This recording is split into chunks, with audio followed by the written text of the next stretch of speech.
Gobierno de Navarra. Nafarroako gobernua.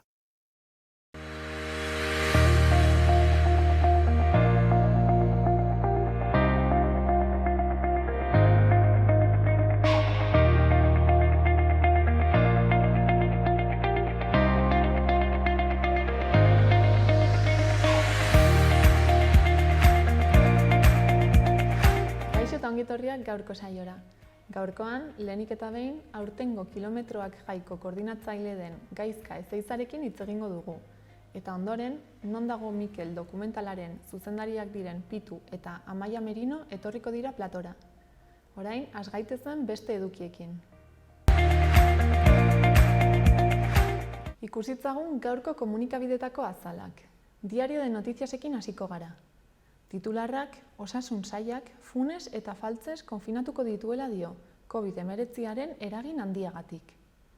Argazkiaren bidez aldiz, Gorenak torra ez gaitzen duela nabarmentzen du, adierazpen askatasuna erabiltzeagatik. Horretaz gain, Trenasako batzordeak greba mugagaberako deia egin duela jasotzen du, enpresa itxi ez dadin. Gainera, gobernuak ERTEak luzatuko dituela jakinarazten du, patronalarekin akordioa lortu ala ez. Futbolean, Torres lesioagatik bajan dela aipatzen du. Kirolekin jarraituz, Nafar atletismoak altu apuntatzen duela azpimarratzen du. Eta azkenik, kultura arloan Irene Vallejo idazleari eskaintzen dio tartea. Diario de Navarrara pasako gara. Titularra, Foru gobernuak, Faltzes eta Funes ere itxi dituela da, COVID kasuak areagotzeagatik. Argazkiaren bidez, Gorenak Kim Torra ez gaitu egiten duela nabarmentzen du. Hortaz, Katalunia hauteskundetara joan beharko dela aipatzen du. Horretaz gain, Moncloak Madrili birusaren edapenaren aurkako neurri askoz gogorragoez ohartarazi diola jasotzen du azal honek. Baita 21.000 nafar baino gehiagok positibo eman dutela koronavirusaren pandemian ere. Bestalde, merkataritza eta ostalaritza ERTE mota berri bati heltzen ahalko zaizkiola jakinarazten du. Gainera, Iruñeko etxebizitza batean festa bat egin zuten 13 lagunei guztira 10.200 euroko isuna ezarri zaiela aipatzen du. Kiroletan, Liga, Nafarroako kutsatzeetaz pendiente dagoela nabarmentzen du. Eta bukatzeko, pilotan, Mariezkurrenak baikon ez berritzeaz hitz egin duela jasotzen du. Gararekin jarrai dezagun. Albiste nagusia, Auzitegi Gorenak Kim Torra pankarta batengatik ez gaitzen duela da. Horretaz gain, COVID-ak 1.000.000 bat heriotza eragin dituela azpimarratzen du, 2.500 baino gehiago Euskal Herrian. Honekin lotuta, Osakidetzak orain duela egun batzuk hildako adingabeak COVID-a zuenik baztertu egiten duela jasotzen du azalak. Gai aldatuz, hortzeri elektriko bihurtutako lehen euskal ontziari buruzko erreportaia dakar gaurko garak. Bestalde, gaur, ERTEak ofizialki urtarrilaren 31 arte luzatuko direla jakinarazten du. Gainera, beste erreportai bat ere iragartzen du azalak, Bert Parker beti bihar jotzen zuen genio musikalari buruzkoa. Eta amaitzeko, Auzitegi Gorenak Gazteluetako irakasle ohiaren sexu abusuengatiko kondena 9 urte murriztu duela jakinarazten du, kontakizunari balioa kenduz. Berria ikusiko dugu orain. Albiste nagusia Gorenak Torra inhabilitatu duela da. Bestalde, bi jaioberrik Donostia ospitalean izan duten harta ikertzeko eskatu dutela ere jasotzen du komunikabide honen gaurko azalak. Horretaz gain, Madrilek ERTEak urtarrilaren 31 arte luzatuko dituela jakinarazten du. Gainera, maskarei buruzko esamesetaz aritzen da. Eta gai aldatuz, Agus Hernani Foro Sozial Iraunkorreko bozeramaileari tarte bat eskaintzen dio. Bukatzeko, Unai Lasoren hitzak azpimarratzen ditu, esanez baiko diktadura bat dela. Euskal Herria irratiarekin amaituko dugu. Albiste nagusiak Txibiteren hitzak azpimarratzen ditu, esanez Nafarroako egoera kontrolpean dagoela eta ezin dela Madrilgoarekin alderatu. Gainera, Faltzes eta Funes gauerdian konfinatuko dituztela jakinarazten du. Eta azkenik, gaueko bilabesek emakumeentzat tarteko geldialdiak egingo dituztela nabarmentzen du. Ikusi ditzagun udalerrietako albisteak. Berriozarrekin hasiko gara. Berriozarko udalak diru laguntza emanen die familiei euskarazko udalekuek sortutako gastuak neurri batean ordaintzeko. Bihar izango da azken eguna eskaerak erregistro elektronikoaren bidez edo udaletxeko erregistroan aurkeztu ahal izateko. Horretaz gain, Larunblai delakoa ere hasiko da, haurrentzako aisialdi jarduera euskaraz, larunbat arratsaldetan. Urrian hasiko diren jolas lantegi hauek euskararen erabilera sustatzeko haur talde egonkorrak sortu nahi dituzte. Bide batez, txikiek asteburuan bikain pasatzeko aukera izanen dute. Euskaraz nahikotasunez mintzatzeko gaitasuna duten haurrek parte hartu ahalko dute, lehen hezkuntzako 3. mailatik 6. mailara bitartekoek.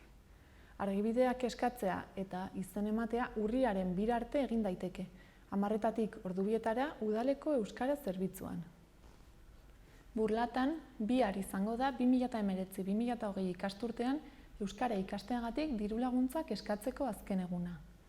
Burlatako egoitza elektronikoan edo aurrez aurre udaleko herritarrendako arreta bulegoan eskatu beharko dira, eta eskaerak udaletxean aurkezteko ezinbestekoa izango da lehenagotik hitzordua eskatzea telefono bidez. Bekak jasotzeko baldintzak dira batetik 16 urtetik gorakoa izatea eta Burlatako erroldan inskribatuta egotea, eta bestetik ikastaroan gutxienez 180ko asistentzia egiaztatzea. Gainera, euskarazko udalekuetan parte hartzeagatik ere dirulaguntzak eskaintzen ditu udalak, eta hauek ere modu berean eskatu behar dira, bihar azken eguna izanik. Horretaz gain, Burlatako kulturetxeak berriro ekiten dio jarduerari, eta kultur ekitaldien agenda bat eskaintzen du urrirako, webgunean kontsulta daitekena.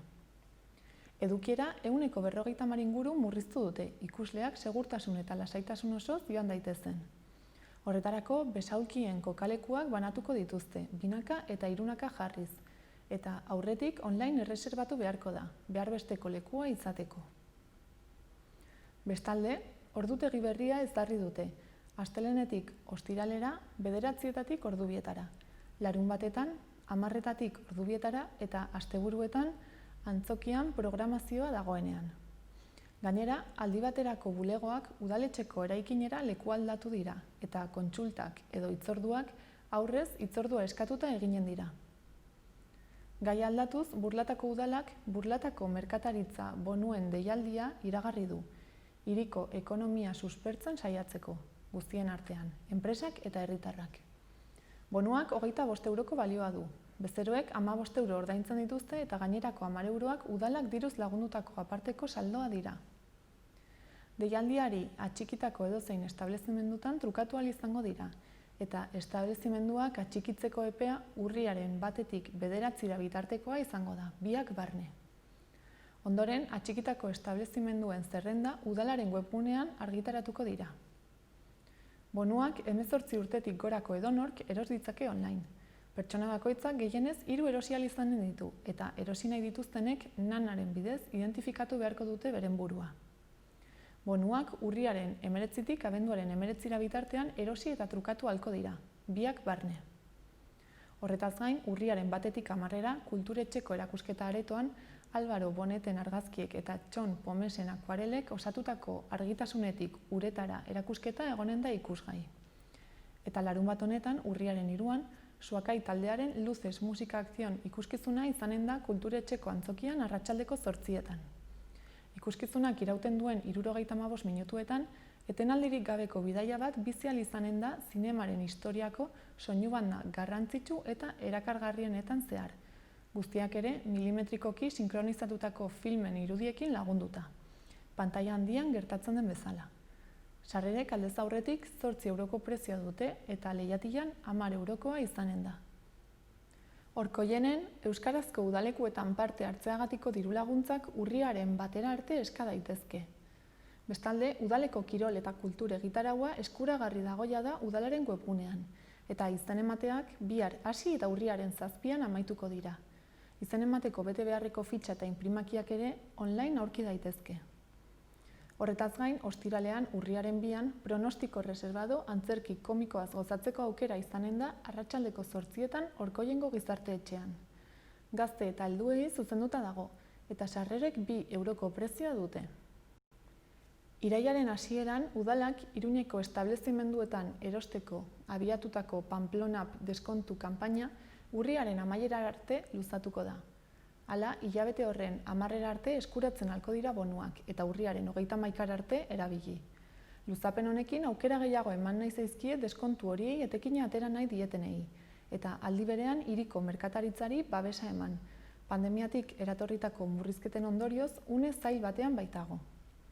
Kanpaina abiatu zenetik, pamplona.es webgunearen bidez 17.000 bonu erosi dira guztira, eta horietatik ia 11.000 da saltokietan trukatu dira.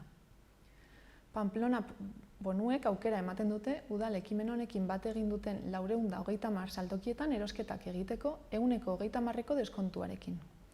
18 urtetik gorakoek eskura ditzakete bonuak, pamplona.es webgunean, eta gehienez 5 bonu eros daitezke bakoitza 14 euroan, eta haiekin 20 euroko erosketak egin. Eta gai aldatuz, atzo hasi ziren Sanduzelaiko patinodromoaren berrurbanizatze eta birmoldaketa lanak. Plaza handia bilakatuko da, auzoarentzako topagune publikoa, haurrendako jolasguneak, parkour zirkuitoa, kiroldegi pista, atari zabaleko gimnasioa, bideak, lorategiak eta berdeguneak izanen dira. Lanek 6 hilabete iraunen dute, apirilaren erdialdera arte. Jarduketa horrek gune bat sortuko du, egonleku eta Argaren ibai parkera joateko igarobide izanen dena, 10.000 metro karratu baino gehiagoko ingurunean. Oraingo patinaje pista kenduko dute. Horrela, egungo mailakatzeak salbatzeko eta auzoa eta berdegunearen artean eta Arga ibaiaren bazterreko bideen artean trantsizio leun eta integrala sortzeko. Honela, eguneratu eta modernizatuko da hondatuta dagoen gunea eta hainbatean ondorengo hiri Bilbetik isolatuta geratu dena, 70ko hamarkadakoa baita.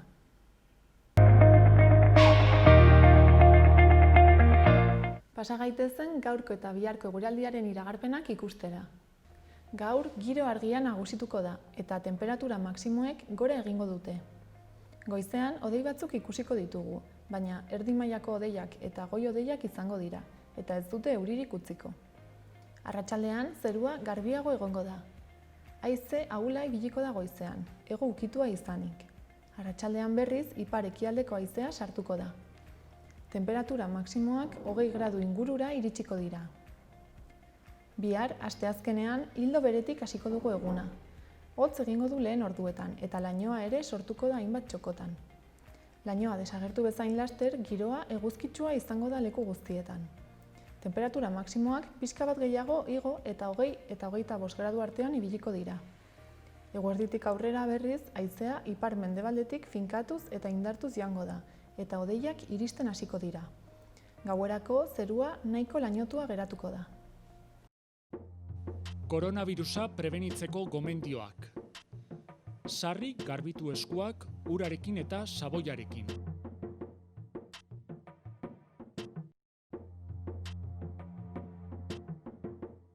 Estul edo doministiku egitean, ahoa estali besaurrearekin edo mukizapi batekin. Botatzeko mukizapiak erabili, eta ondoren zakarrontzira bota. Arnas sintomarik baduzu eta infektatutako pertsona batekin kontaktuan egon bazara, etxean geratu eta deitu 112 telefono zenbakira. Beste ez zalantzarik baduzu, deitu 948 290 290 telefono zenbakira. Gobierno de Navarra. Nafarroako gobernua.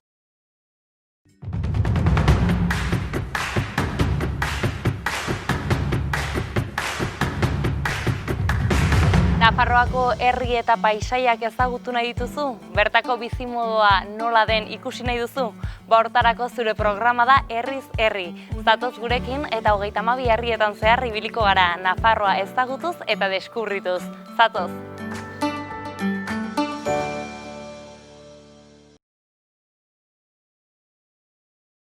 Arratsaldeon itxaso! Arratsaldeon bai. Bueno, hemen gaituzu, Nafarroako antzerki eskolan.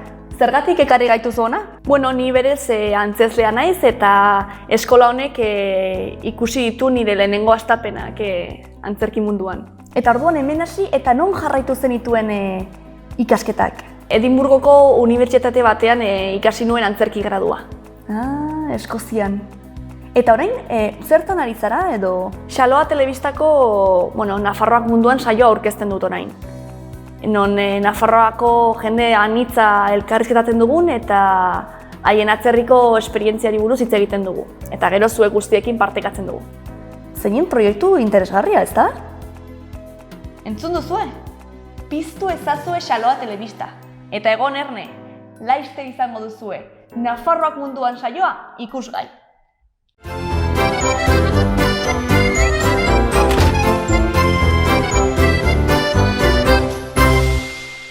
Irria, umorea, hausnarketa, konplizitatea, jakin-mina eta beste 1000 gauza partekatuko dizkigute aurten ere gurera, Euskal City saiora etortzera ausartu diren solaskide jatorrek. Gure gonbidatuek binaka elkar ezagutu, taldea osatu eta ederki pasatzeko aukera izango dute sari ederrak irabazteaz gain. Aniztasuna eta euskararen alde, aurten ere Euskal City saioan izango gaituzue ostegunero Xaloa Telebistan. Goazen gaurko efemeridekin. 1557ko irailaren 29an Miguel de Cervantes jaio zen, Kixotearen idazlea. Gainera, irailaren 29an ere, baina 1936 urtean, Silvio Berlusconi politiko italiarra jaio zen. Horretaz gain, 1985an Sonic lehenengo PlayStationa atera zuen Europan. Eta bukatzeko, gaurko egunez duela 10 urte, Tony Curtis aktore estatubatuarra hil zen Las Vegasen.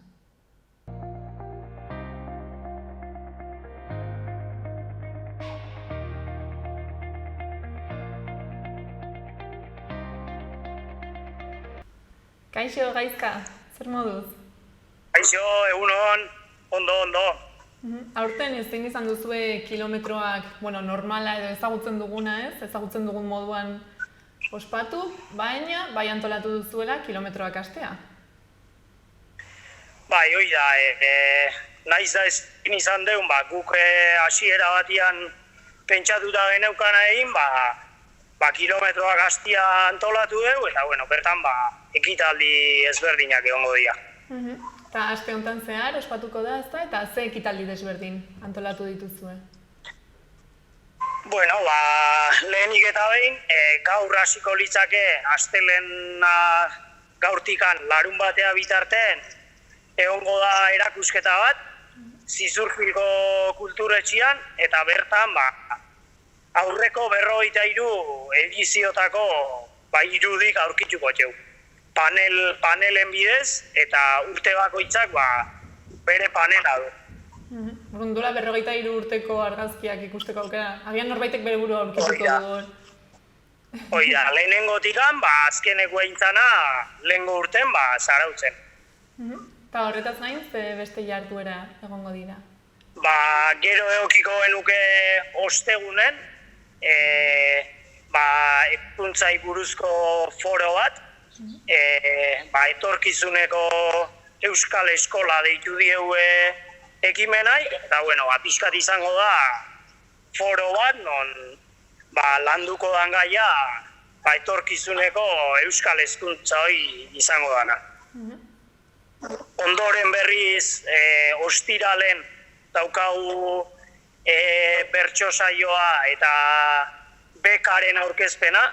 Beka bat prestatu genuen, hemen Aizondo Bailaran egin genuen proposamena, eta bertako bertsolari batzuk taldetxo bat osatu du, eta zirtotxan inguruko gaia izangoa, orduan orden aurkezpena izango da ostiralian 6tan, eta ondoren izango dugu bertso saioa Zizurkilko herrigunean.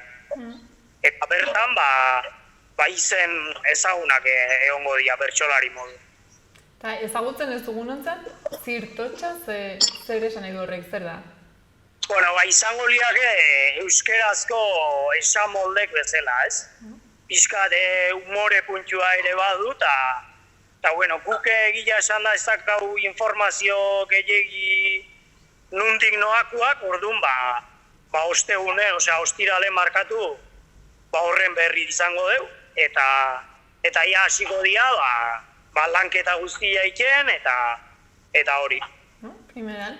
Eta adibidez, bertsosaioko sarrerak eta guzti hori nola egin duzu ez? Gaur egungo egoerarekin? Bueno, bai. Karo, kontutan egoki behar dugu ekitaldi hoita noain, forua, eta, bueno, pixkat osasun neurrik mantendu beharra daude. Orduan gure erabakia izan da, 250 sarrera online jartzia, irutze zaitulako errexagoa dela, eta gero jarri diteu beste 250 sarrera, bai Zizurkilgo eta Bilabonako leku ezberdinetan. Eta eskatuko dana da, joaten den pertsona guztik, izen abizenak eta telefonua jartzea, espero ezagunez errez pasatzea, baina bazpare informazioa izateko. Zailtasunik handinak horiek dira, gehien bada forua, guztia ondo neurtu beharra dago, eta gaurrengo egoera moldatu behar izan dugu. Zergatik da zuentzat garrantzitsua aste hau ospatzea, aste hau egitea? Bueno, nik uste lehen esan deten bezala, hau ez daku amestutako urtia, baina, bueno, nahi genuen, gutxienez, zikluai amaiera eman, eta zikluai amaiera emateko, kilometroak hastia antolatzia pentsatu genuen, eta, bueno, ez da erreixa izaten nahi, egila esan da, azkenian egoera hontan, bolondresak eta familik ere, ez daude egoera ikonenian, eta, baina, bueno, guztion arten, ateako ego hau aurrea. Eta han adibidez, ikastolako aurren artean eta ikastolan bertan somatzen da nolabait aste hau desberdina deli? Bai, pixkat aurrekin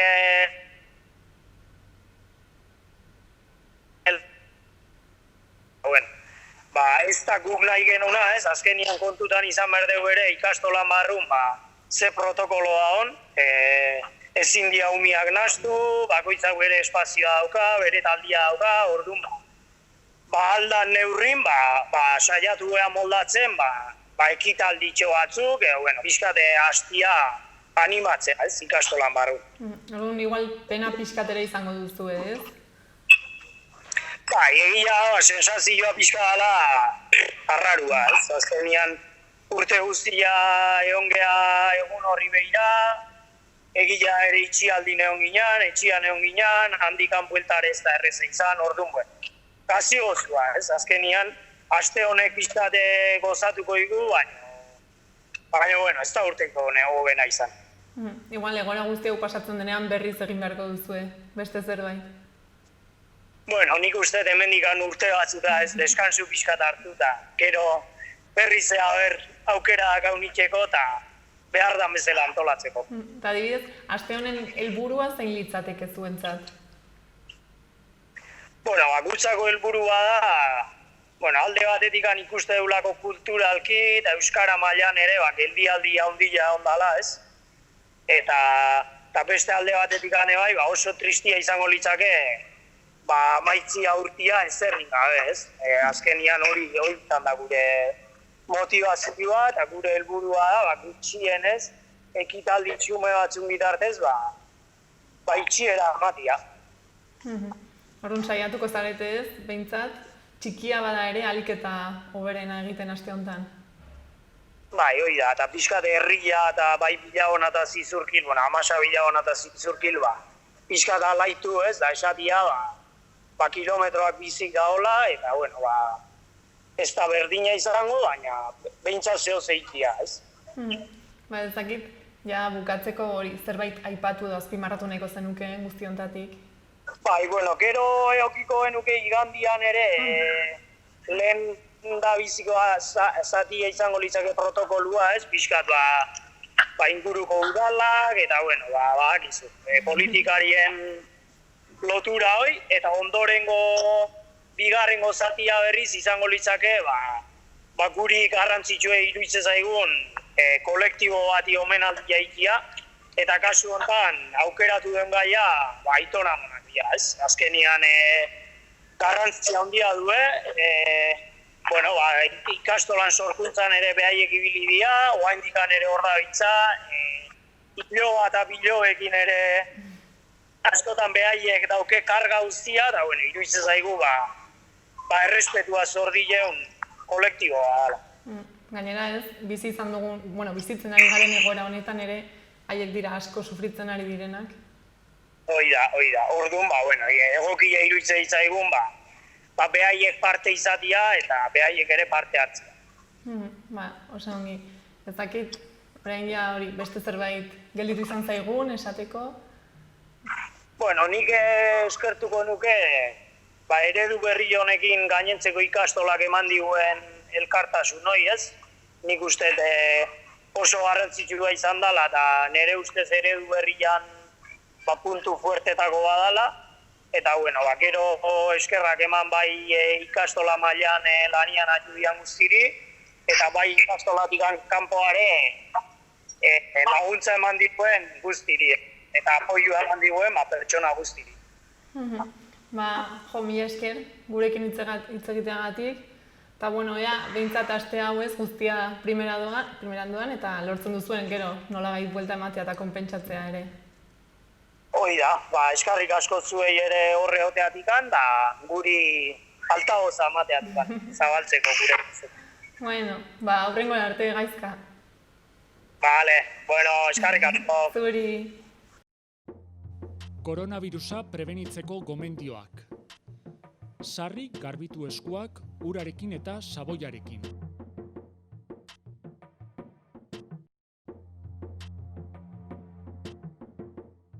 Estul edo doministiku egitean, ahoa estali besaurrearekin edo mukizapi batekin.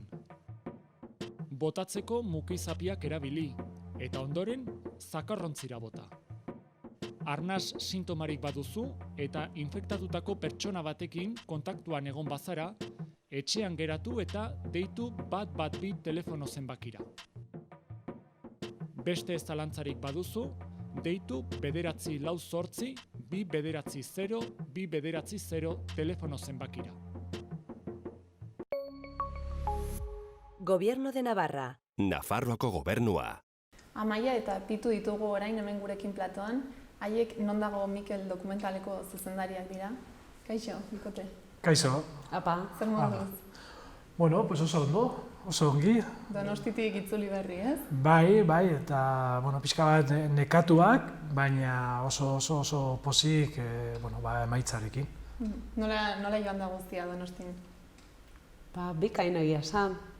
3 pase izan ditugu, danak aldez aurretik salduta eta aretoak bete-beteta Coviden garaiean bete alden bezain beste, eta gero, bai, mentzio espeziala jaso dugula, nola da, epaimen berezia, eta horrekin oso pozik. Espero zenuten, aipamen hau jasotzen? Kontua da, Irizar Sarirako nominatuak geundela, orduan, gu bagenekien gure filmak oso zaila zuela horrelako sari bat irabaztea, zen aurten lehia oso potente zegoen, ez? Eta ziren... Bat ere fikzioak zaudelako eta oso zaila da. Fikzio bat eta dokumental bat aldi berean jartzen baldin bauzu fikzioak ez bakarrekan diru gehiago kostatzen duela edo, baizik eta jende asko. Fikzioa gauza oso handia da dokumental batekin konparatuta eta orduan lehiatzea. Zaila, baina, klaro, itxaropen txiki bat, bagenuen bereziki, emanaldietan, nabaritu genuen feedback horrekin, ikusten genuen, benetan jendeari asko gustatu zaiola filma, jendea asko hunkitu dala, orduan, gure itxaropen txikia genuen, zeren joaten baldin bazala zinemaldira, eta, zure pelikula pasatzen baldin bada, así como inadvertida, igual ez duzu inolako itxaropenik, baina itxaropen txiki bat genuen. Somatu genuen etzela gure pelikula, etzela Irizar Saria irabaziko, orduan, lasaitu ginen, bakoitzak bere gauzetara. Errelajatu ginen, erabat. Hainbeste errelajatu ginen, gala ez genuen ikusten ari. Eta nire lagun batek esan zian, bala, ostia, aipamen berezia egin dizuetela, ja, ni segituan ikustera ber zer ateratzen zen, baina, bueno, Amaia... Konta dezala berain nola enteratu zen. Ni ja txintxo eta lasai nengoen Donostiako lagunaren etxean, lagun batek onartu gintuen etxean, nahiaren neska laguna ni, eta lasai etxean, eta batek nire koinatari, haizu, gazteleraz hitz egiten duen, euskaraz ez dakien neska batek, koinatari, Amaia aipatu dute, Amaia Merino esan dute izena, eta hori entzun, eta txika, tanpantxas, gelditu ginen, baina zertarako esango dute izena ez, ni azkenean konturatu nintzen epaimaiaren aipamen berezia irabazi genuela, gaueko ordu bat eta erditan edo halako zerbait. Erabateko sorpresa hori. Erabatekoa. Gu erotuak, sare sozialetan, eta hau zegoen posposi. Ni nintzen enteratu. Oso sorpresaz harrapatu gintuen, eta egia zan, nik ere ez nekin oso ongi honek zer esan nahi zuen, ez? Ez da, aipamen bereziak ez du ekartzen saririk, nola bait, sari tangiblea, ekonomikoa, materiala, baina bai oso ondo dago zen agertzen zara alde batetik palmares ofizial horretan, hau da, jendeak ikusten duenean 78. edizioaren sari banaketa eta abar, hor ikusiko du, guri egindako aipamen berezia, eta hori oso garrantzitsua da, guk ere salduko dugu aipamen berezi hori, la hostia izango balitz bezala, eta gero publizitate moduan promoziorako oso importantea da, eta hor, esan dute hori, eta agertu gara berriz komunikabideetan, eta bar, así que, posposi. Errekonozimendu bat da, azken finean. Baita ere, klaro, posposi gaude. Eta nola sortu zen dokumental hau egiteko ideia? Begira, horrekin, edo galdera horri erantzuteko, 10 urte atzera egin behar dugu. Duela 10 urte gutxi gora bera, ari ginen prestatzen Mikel Zabalzaren hilketaren 25. urteurrena. Ekitaldia prestatzen laguntzen ibili ginen, eta garai hortan hurbildu ziren gure gana, garai hartan nik apurtu erregen egiten duen lan, eta hurbildu ziren gure gana Aezkoako jendea, eta eskatu ziguten ikusentzunezko bat egitea Mikel Zabalzaren historia kontatzeko. Ikusten zutelako, Baiarako gazteek, belaunaldi berriek, ez zutela oso argi nor zen Mikel Zabalza, zer gertatu zitzaion, nortzuk ziren bere hilketaren arduradunak, eta bar, eta bar. Eta nahi zuten, pixka bat, oroimen historiko ariketa bat egin, eta betiko, ustea dokumentu grafiko batean, bere historia kontatuta. Orduan, jarri ginen horretan lanean, urte hurrena pasa eta gero, baina hortik gutxira atxilotu gintuzten, apurtu RG itxi egin zuten, eta ni espetxean egon nintzen denboraldi bat, eta orduan proiektua geratu zen stand-by batean, pausa batean. Espetxetik atera eta gero, denbora desente pasa zen, berriz sartu ginen 30. urteurrenaren prestaketetan edo horren bueltan, Aezkoako jendeak berriz eskatu zigun proiektua berrartzea. Kasu horretan, uste dut, ahotsa.infon geundela lanean, eta jarri genuen martxa, crowdfunding bat, difusio kanpaina bat, proiektua jende guztiari saltzen ibili ginen, eta 30. urteurrena horren bueltan, baita ere hasi ginen grabaketekin. Eta proiektua egin zuen bere ibilbidea, baina berriz ere beste stanbait batean sartu ginen, Amaia iritsi zen arte, 2018an inguru berarekin kontaktuan jarri ginen, eta Ekuadorretik bueltatu zen, ja kontatzen dut bere bizitza osoa, eta hor ja hasi ginen, Non dago Mikel, azken, Non dago Mikel pelikularen montaje lanekin. Orduan pixkat izan zen herritarren eskaera bat, ez, hau egitea? Bai, hori da. Bai, eta askotan aipatzen duguna da, pelikula hau, beste proiektu batzuk bezalaze, auzolanen egindako filma bat dela, ez? Eta herritik sortzen dena eta herriarentzat egiten den proiektu bat. Eta helburua litzateke, zortun erakustea pixka bat zer izan zen gertatu zena duela 35 urte? Bai, hain zuzen ere. Bai, hori da, azkenean horretan enfokatu ginen. Gauza da oso aintzineko, duela 35 urteko gertakari izan zela, eta gero gainera auzia gaur arte jarraitzen du, ze ez da epaiketarekin egon, orduan bertsio ofizial horrek orain arte esaten duena guk uste dugunarekin kontrajarrian dago orain arte.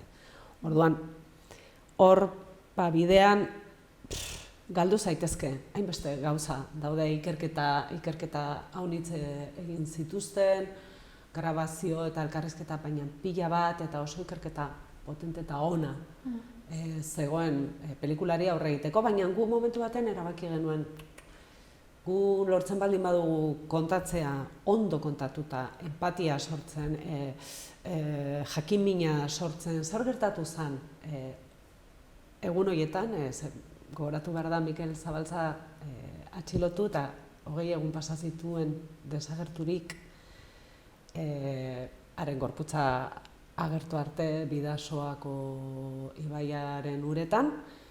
Hori lortzen baldin badugu kontatzea eguneroko kontakizun hori, gainontzeko guztia etorriko da. Etorriko dira galderak, etorriko dira jakiminak, etorriko dira asarreak edo asarreak ez dute askotarako balio, baina bai behintzat horretan lan egiteko, horretaz jakiteko nahiak. Eta agian zer txobait gehiago bultzatu dezakegu, baina guazen kontakizuna egitera. Eta orduan, azkenean kontakizuna egiten duzunean memoria historikoan sartzen zara. Eta nolakoa izan da guzti hau jasotzeko esperientzia, ez? Azken finean familiarekin ere ibili zarete eta ez zen oso xamurra izango. Bai, azken garaietan askotan errepikatzen dugun gauza bat da, ez?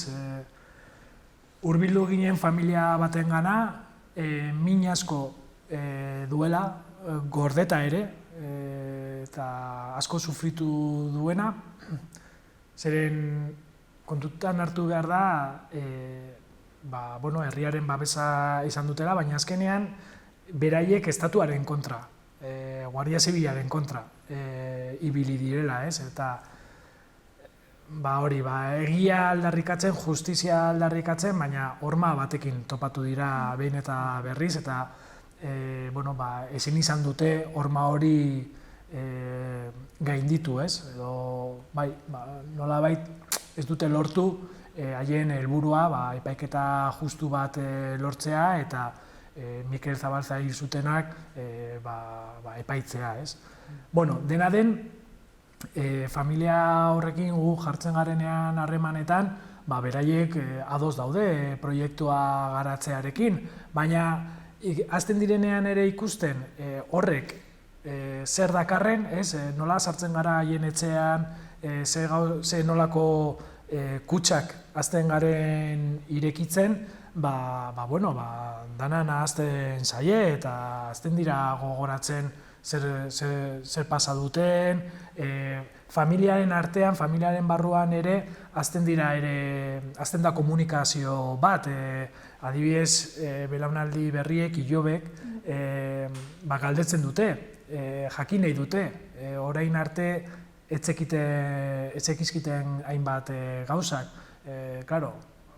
Gauza bat da, jakitea objektiboki gertakariak zeintzuk izan ziren, baina beste gauza bat da jakitea horrek zer suposatu duen familian bakoitzari, horrek zer eragin dio, zer nolako sentimenduak, beldurrak,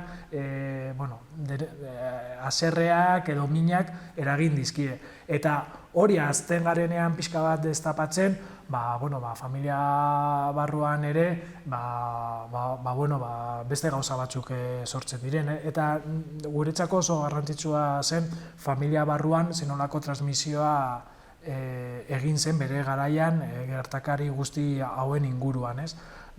Filmean saiatu gara hori ere nolabait irudikatzen, baina gauza askoz gehiago daude, azkenean dokumentalean ezin izan ditugunak sartu, baina grabaketa bera izan da prozesu bat, familia gurekin egin duena, eta bere alde oso positiboak, oso gogorrak, baina oso positiboak izan dituena. Eta alde horretatik ere gu oso pozik eta bereziki oso eskertuak gaude, zeren hori ere, ez dakite, eskuzabaltasun hori izatea eskertzekoa da.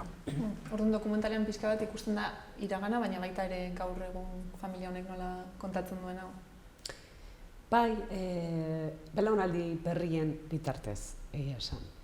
Ezagutuko ditu belaunaldi berriak, ilobak, kasu honetan, Mikel Zabalzaren 3 iloba, ezagutuko ditugu eta orduan haien bitartez, bai, jakingo dugu familiak gaur gutxi gora bera, hor zirrikitu hori irekiko da, familia ezagutzeko gaur egun nola daramaten duela 55 urte gertatutakoarekin. Eta dokumentala ikusita gero, nola zer esan dizue familiak, nola gelitu da, ze sentitu du? Zaila da esatea, baina esan digutenez, eskertuta, ezakit, zer zengo zenukezuk. Zaila da, ez da. Alde batetik oso unkituak. Bai, unkituak. Oso unkituak, bereziki nik uste dut oso polita izan zela, duela gutxi hemen Iruñan Golen Zine-Aretoetan egin genuen pase pribatu batean beraiek ikusi zutela, lehenengo aldiz pantalla handian, dana bukatuta, musika, soinua, postprodukzioa, dana ja bukatuta. Ikusi zuten frogaren bat, baina bazekiten gutxi gora, baina hau azken bertsioa han ikusi zuten. Horre, egia esan aretoa, dana zen polita, eta bukatu zen pelikula, kredituak agertu ziren, eta hor inork ez zuen deus esaten. Eta bukatu zirenean kredituak, txalo zaparra da, eta beraiek oso unkituak, oso eskertuak, eta esaten dutena da, behingoz badutela zerbait, helburua beteta dagoela, zen behingoz badutela zerbait, jasotzen den gertakari honen Mikeli zer gertatu zitzaion egia hori badagoela ja bilduta ikusentzunezko batean. Eta hori zen hasierako helburua eta emaitzarekin oso pozik geratu dira, así que Eta non izango dugu aukera hau ikusteko? Zinemaretoetan, herri emango ditugun zinemareto txikietan edo hundiletan edo izango dugu aukera estatuan ere ikusteko, nazioartean, hainbat festivaletan, baina baita ere egingo dugu estreinua egingo dugu Euskal Herrian. Osoan batera. Otsailean, ez da? Datorren urteko otsailean, baina ez dakigu oraindik oso ondo. Koronavirusaren garaiak dira eta dana da. Bereziki... Orduan oraindik itxaron beharko dugu pixka bat sozializateko. Bai, gainera gertatzen da gauza bat, Donostiako zinemaldia bada, publikoari begira, zuk ikusten dituzuna dira emanaldiak, estreinoak, ez dakiz gau eta beste, izarrak alfombra gorritik, baina atzean badago merkatu bat, azkenean zine festival bada, eta hor negozioa egiten da, edo, bueno, orduan, zine distribuidoreek ikusten dituzte pelikulak, izaten dituzu kontaktuak, gure ekoizlea Izaskun Arandia, Izar Filmseko kidea, hori birida buru belarri lanean filma ongi saltzeko, eta orduan orain irekitzen da epe bat, non horren emaitza ikusi behar dugun. Alde batetik, zine festival batzuk bisitatu nahi ditugu, urrengo hilabetetan zertan geratzen den guzti hori, eta gero zine aretoetara joateko asmoa dugu.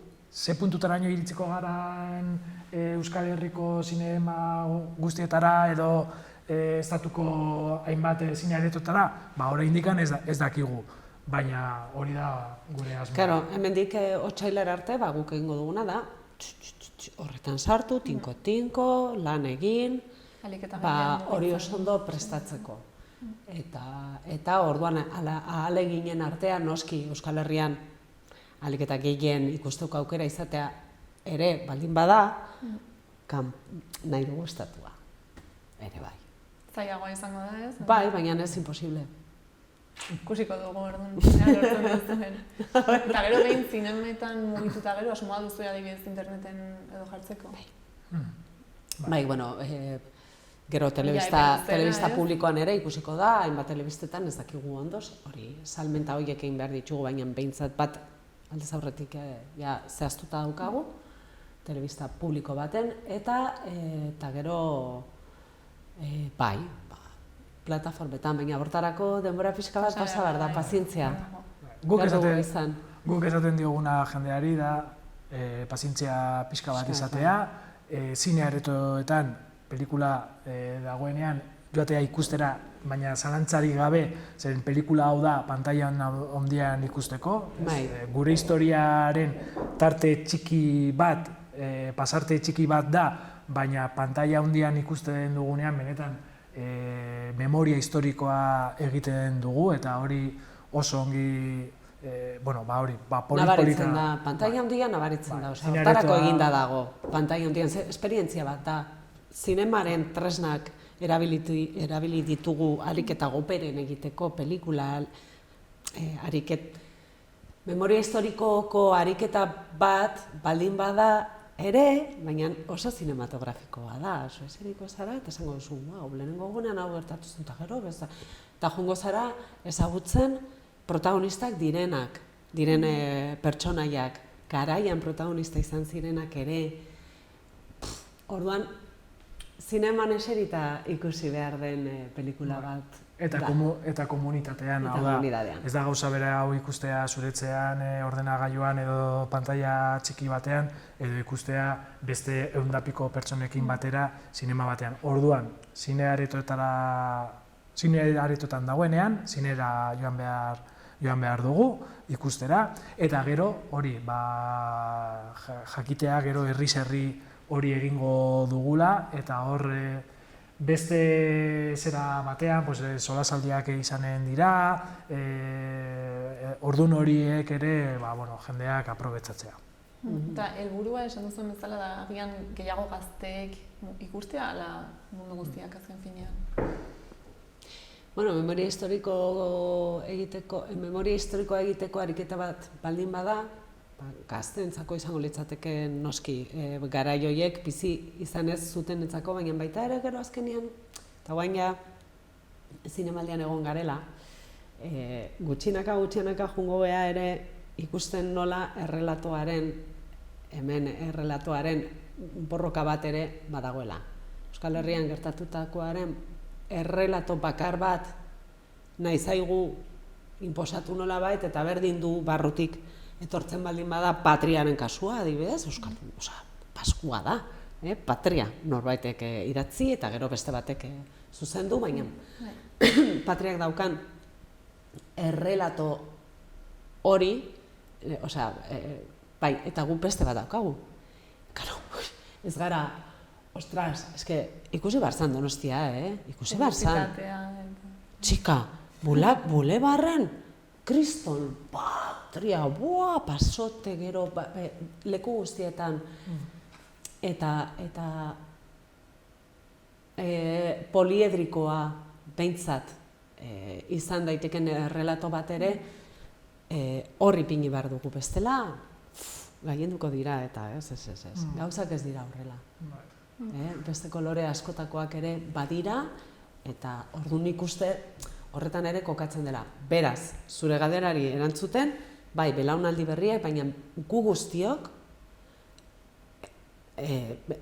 horrek emango digu pelikula batek prestigioa gainera, nolabaiteko prestigioa irabazi duen pelikula batek ematen dizu aukera, esateko hau da gurea.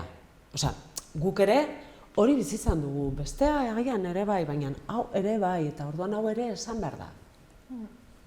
Eta desberdin eragiten die, generazio desberdinei, esan nahi. Pues claro. Bizi izan duen norbaitek ikusten baduala gazte batek, gero sentsazio desberdina da. Hori da. Bai, eta hala ikusi dugu zinemaldian,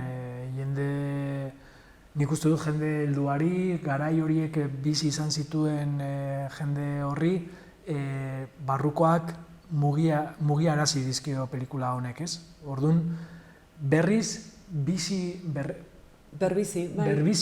egin du garai horretan bizi izan zuena, ez?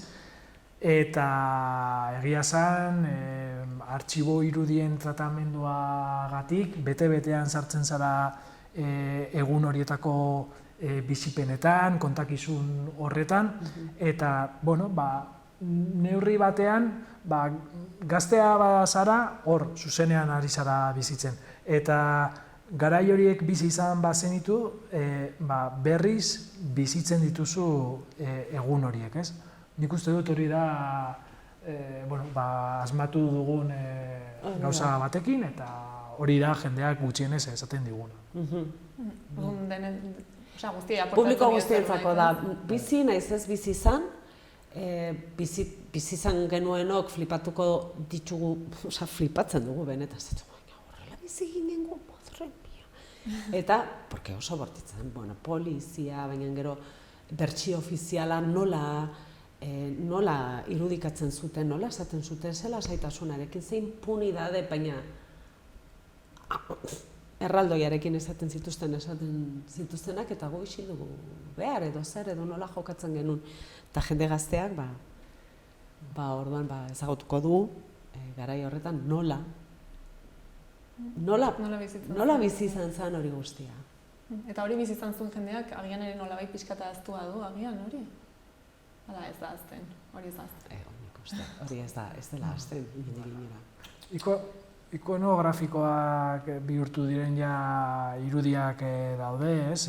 Guretzat, adibidez, ni 5 urte nituen hau guztia gertatu zenean, beraz ez dute zuzeneko oroitzapenik, ez? Baina urteekin torturaren inguruan mintzatzen ginenean, edo Mikel Zabalzaren kasua ikono bat zan.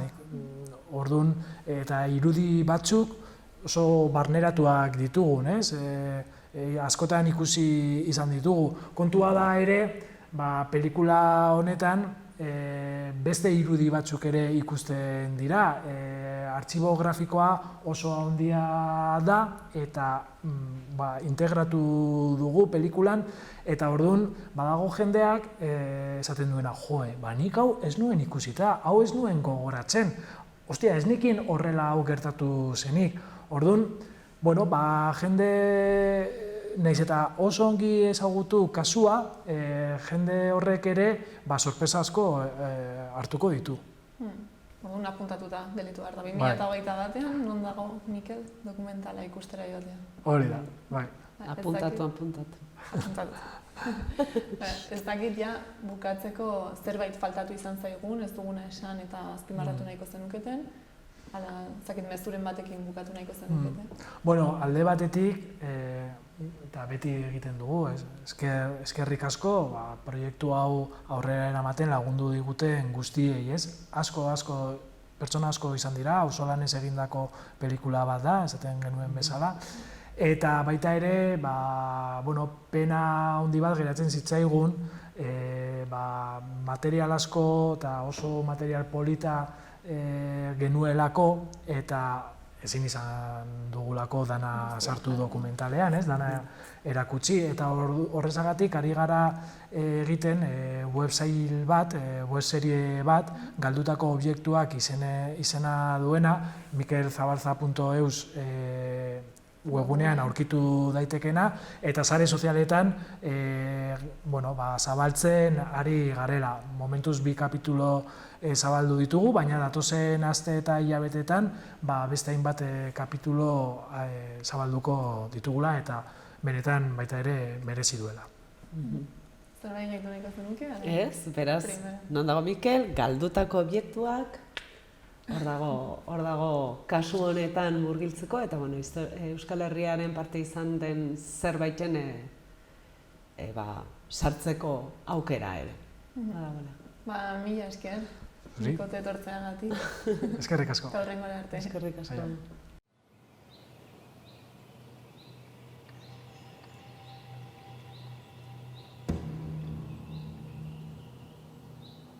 Etxe honetan badago misterio bat. Eta jakin behar dugu zein den. Orduan esan ziguten, bai, badago kutxa bat, Eta uste genuen sekretua bera kutxa horretan zegoela. Eta hor zeudela erantzun guztiak, baina gero inoiz ez genuen ireki. Eta ez ginen ausartzen. 22 urte izan arte ez genuen kutxa ireki.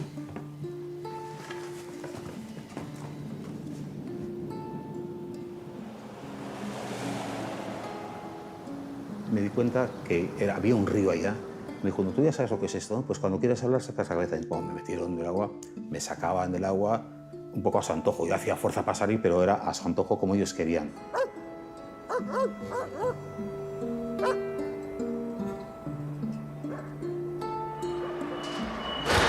Es que estás 10 días con ellos, prácticamente, ¿no? Y entonces, joder, tanto tiempo con una persona, tú crees que has empatizado en algún sentido, porque le has contado un montón de cosas para caerle bien. Y de repente te meten en la bañera para ahogarte. Y dices, joder, pero no os he caído nada bien.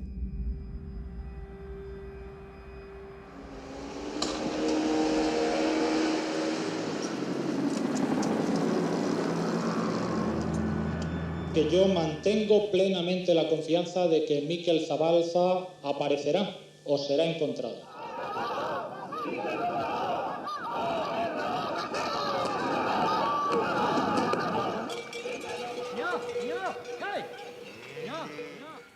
Oso garbi eduki behar du jendeak, gure mutila ez zara, eta tarrata ez da simpatizante ere ez zara.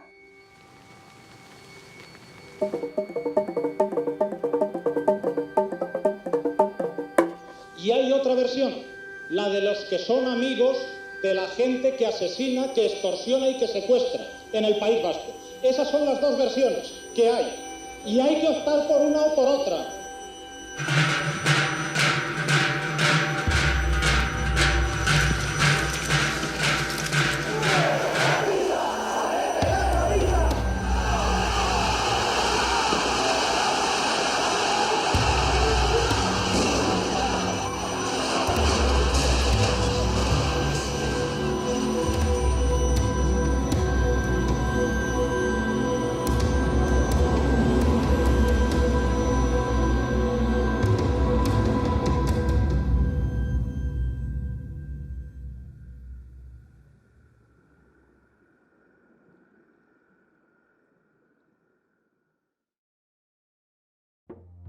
Koronavirusa prebenitzeko gomendioak. Sarri garbitu eskuak urarekin eta saboiarekin.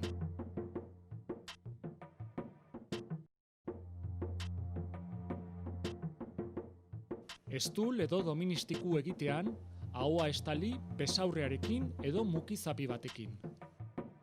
Botatzeko mukizapiak erabili, eta ondoren zakarrontzira bota. Arnas sintomarik baduzu eta infektatutako pertsona batekin kontaktuan egon bazara, etxean geratu eta deitu 112 telefono zenbakira. Beste ez zalantzarik baduzu, deitu 948 290 290 telefono zenbakira. Gobierno de Navarra. Nafarroako gobernua.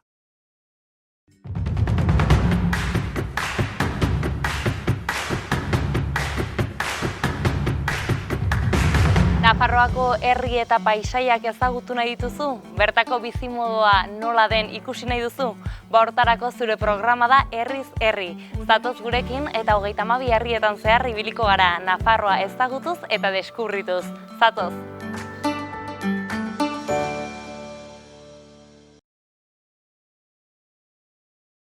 Arratsaldeon, itxaso? Arratsaldeon, bai. Bueno, hemen gaituzu, Nafarroako antzerki eskolan.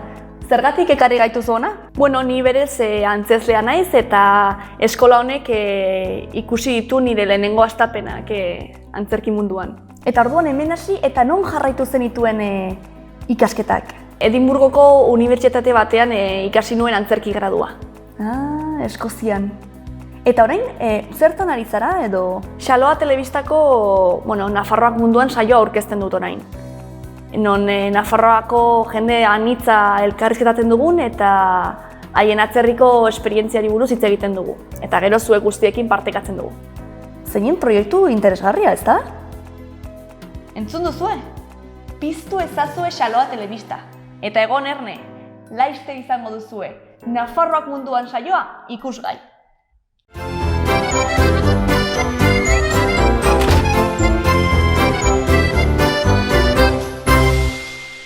Irria, umorea, hausnarketa, konplizitatea, jakin-mina eta beste 1000 gauza partekatuko dizkigute aurten ere gurera, Euskal City saiora etortzera ausartu diren solaskide jatorrek. Gure gonbidatuek binaka elkar ezagutu, taldea osatu eta ederki pasatzeko aukera izango dute sari ederrak irabazteaz gain. Aniztasuna eta euskararen alde, aurten ere Euskal City saioan izango gaituzue ostegunero Xaloa telebistan. Errepasatu dezagun aste hontako agenda. Bihar arte eta Exponifen barnean Flavita bananaren erakusketa egonen da ikusgai Baluarten musutruk. Gainera, igandera arte, Nafarroako 11. komiki azoka ospatzen ari da jarduera desberdinekin. Jarduera guztiak doainek izango dira, baina lehenagotik online izen ematea beharrezkoa izango da.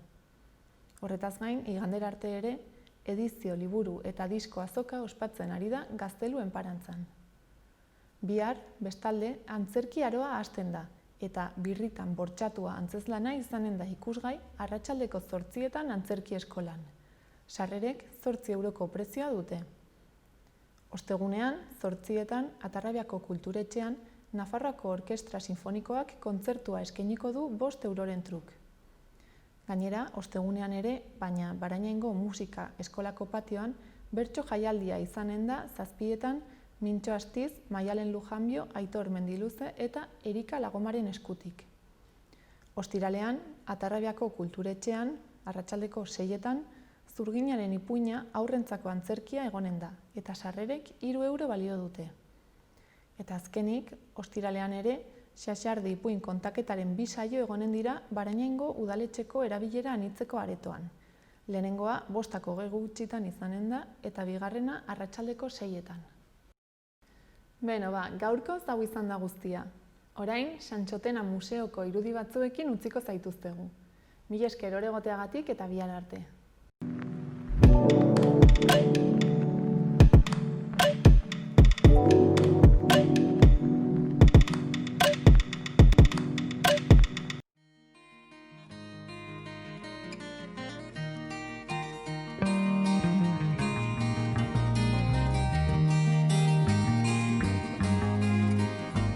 Adibidez Santxotea naiz, agotea, eskultorea, eta hementxe dauket obra dexente. 2 museo daude hemen, Orrinea eta Autarkea, bat historia eta tradizioa, hau berriz mitologianen buruz, arte eta natura, eta hirugarrena daukigu Artzinegi bat, han da Tailer museoa, eta orduan nire bizitza bentsin dago, eskulturaren buruz.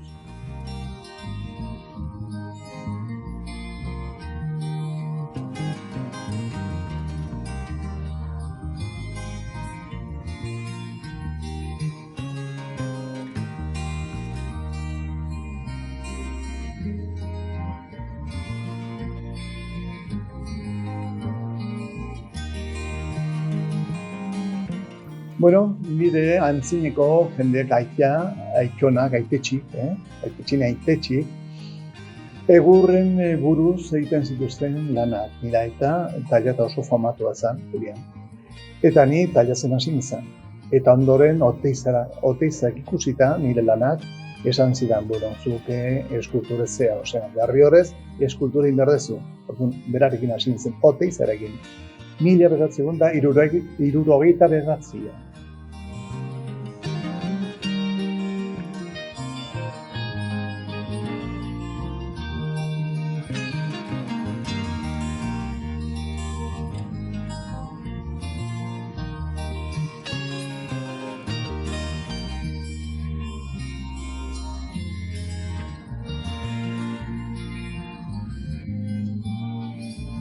Bueno, berarekin hasi nintzen, eta aparte joan nintzen artes ofizios Gasteizen, eta beti euk izan dut trebetasuna eta ambizioa gauzak ikasteko eta hala hasi nintzen. Eta gero teizak beak ikusten zituen lan guztiek eta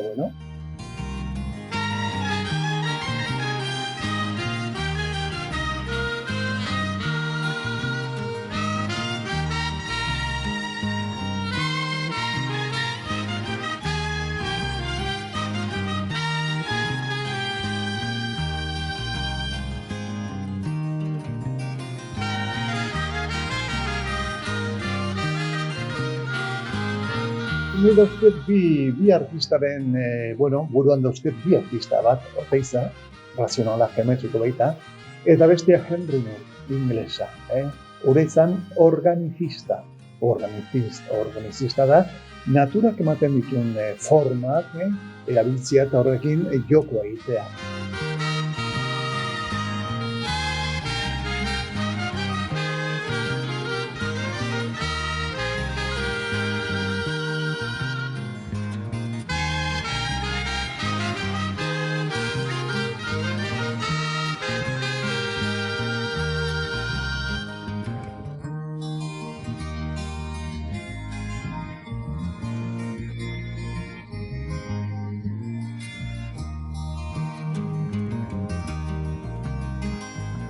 Eskola bakoitzak bere hildo hartzen du, eta nik badauket, 50 urte naizela eskultorean, da nire hildo badaukat.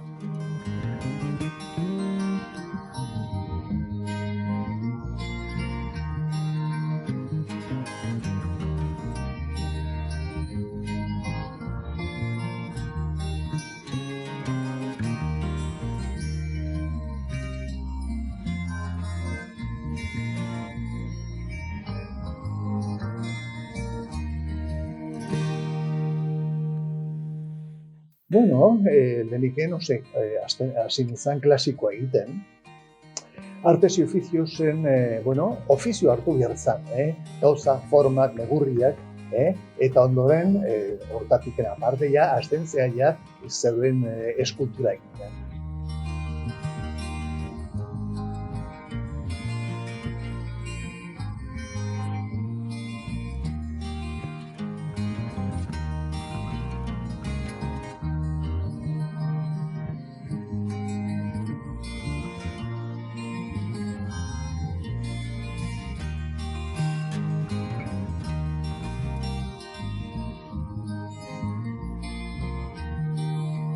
Nire lan ohitura, ni gazten naiz goizeko 8:00 eta arratsaldeko 9:00 ondiken tailerrien nago. Baina hortako erabiltzen dut neure egunek.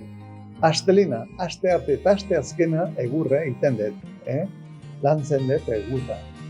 Ostekun goizian egiten dut zeramika, arratsaldean zerbait burdinezkoa, eta ostirale goizetan egiten dut bozetoak.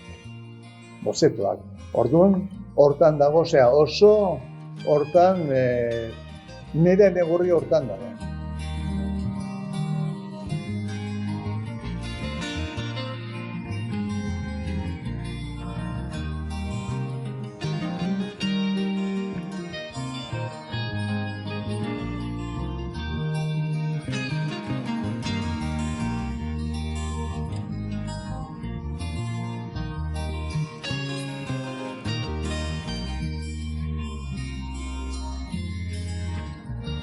Hoxe ba, bueno, lan bat bukatuta ondoren, zenbait aldiz amorro moten dizu. Osea, digen, bueno, denbora pasatzen zehalako. Eta eskultura lan pixua eta nahiko motel baita, ordu asko behar dituzu pasatu horrekin. Osea, ez da burdin bezala. Eta, bueno, baina ondoren ikusita piezak, bueno, poza ematen dizu.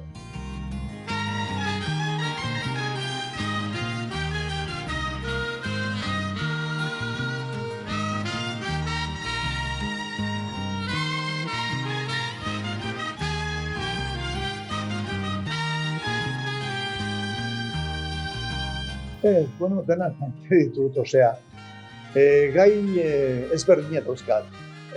Familiaka egiten ditut eskulturak. Mitologiaren buruz hainbeste pieza badaude. Mari, Atarrabi, Mikelatz, Mikel Diak, Iditu, Tximistarri, Gaueko, Inguma, bueno, Mikel Diak, abar eta abar, ez da. Eta, bueno, hori da familia bat. Besteak, por ejemplo, basoaren omenaldi egiten badet, badaude 10 pieza ezberdinak, eta, bueno, nola antolatzen dut, bueno, familia hori,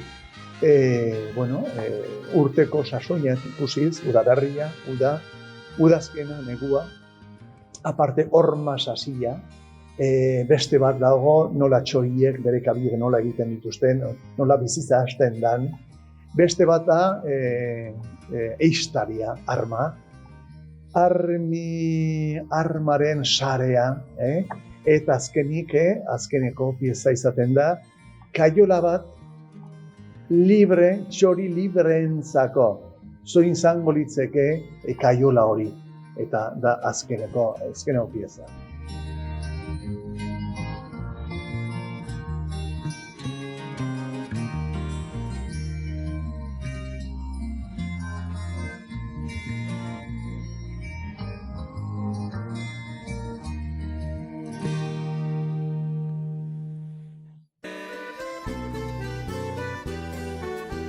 Eskultura bat egiteko, leheniken egin behar dituzu bozetoak.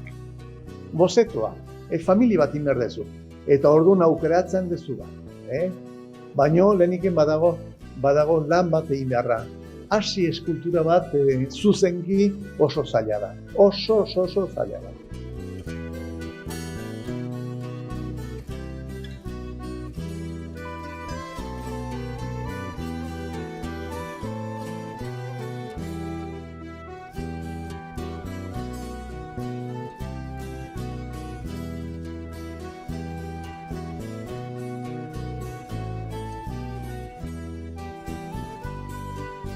Bueno, nik ez ditut ezautzen Nafarroko eskultorea segatik ni bizi naiz Artziniega.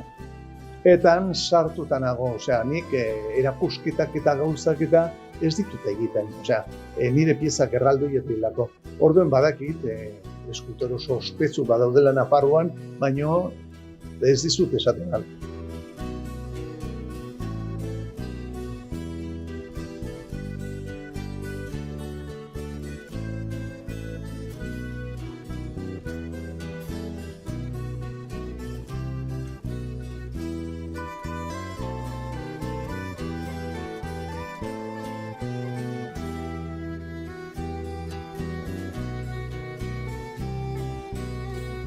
Bueno, hau da mundu bat oso aberatza. Ideaz oso aberatza. Oteizak esaten zuen, Euskadiko, eta Nafarroko Euskadiko, margolari eta eskultoreak bakoitzak egin ez dutela bere museoa. Eta orduan egin museo sare bat izango ginela munduko lehenenak. Baina filosofia hori hemen gure haitzen berrienta ez da egiten. Hemen hartzen dituzte pare bat hiru, eta horiekin kito. Eta beste gainerakoek gozea pasatzen dute. Gozea pasatzen dute, zegatik eskultura saltzea oso zaila.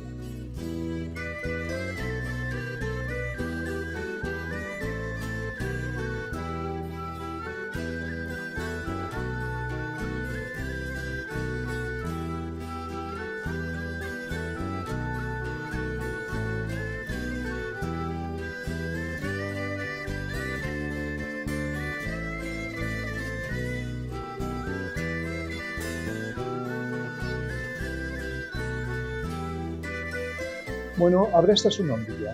Abrastasun handia, zergatik erozein gauza ikusten duzu eta ikusten zu forma. Formak eta forma guztiek naturan daude. Eta hori asmatzea da oso gauza ederra da.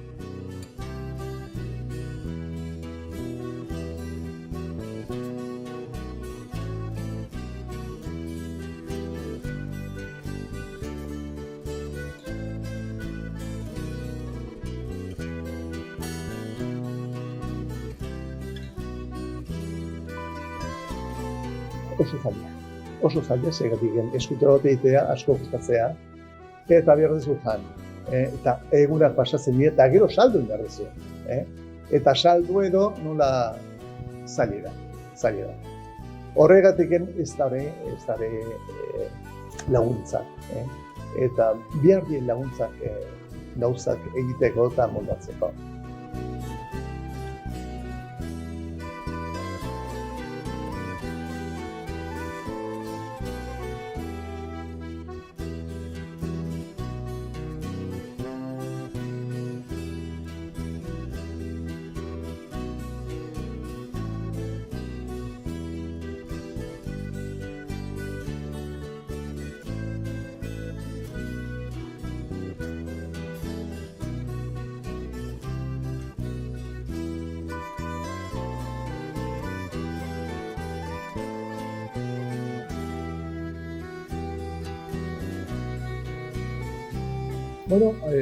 Animo izugarri.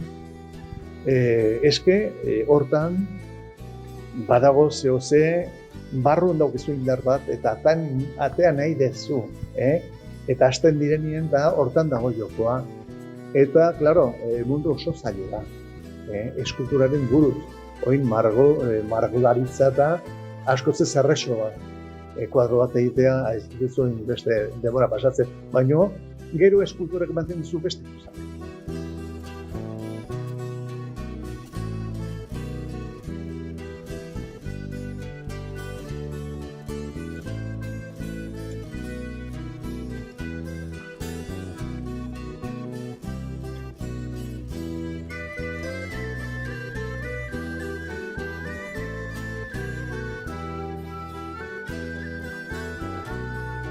Hiru museo dauket. 50 urteko obra guztiek neuk daukat. Orduan hementxe, guzaten, hauten buruz, eta benaldia Gorrinean dago museoa.